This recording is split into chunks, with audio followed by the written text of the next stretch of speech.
কোরবানির পশু এখন আপনি জবাই করবেন।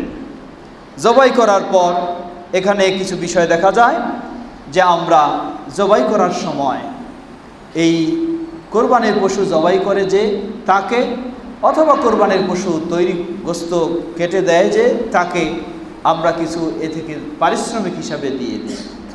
স্পষ্টভাবে সহিহ হাদিসে এসেছে, নবী সাল্লাল্লাহু আলাইহি ওয়াসাল্লাম সেই কসাইকে বলেন বা যে এই সহযোগিতা দেবে তাকে পারিশ্রমিক হিসাবে গোস্ত দেওয়া সম্পূর্ণভাবে নিষেধ করে দিয়েছে।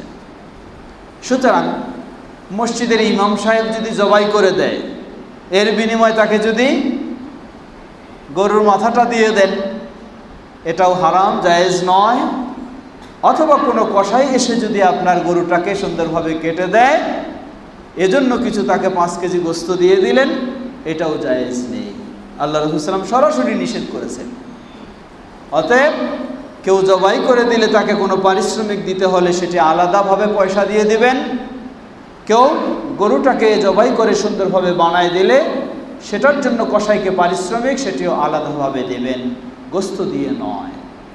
সেই পারিশ্রমিক দেওয়ার পর যদি আবার এমনি তাকে আপনি খাওয়ার জন্য দেন, সেটি আলাদা বিষয়, কিন্তু পারিশ্রমিক হিসাবে যেন সেটা কখনো দেওয়া না হয়।